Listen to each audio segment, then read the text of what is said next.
आइए जानते हैं तुला राशि वालों के लिए आज का दिन कैसा रहने वाला है।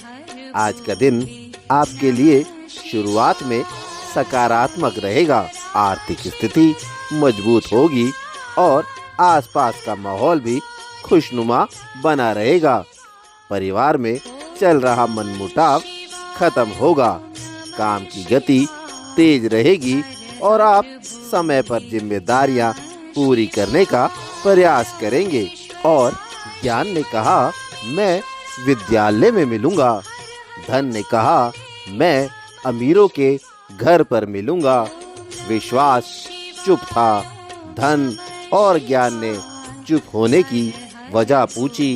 विश्वास ने रोते हुए जवाब दिया, एक बार मैं चला गया, फिर कभी नहीं मिलूंगा। आपका दिन शुभ हो। ओम नमः शिवाय।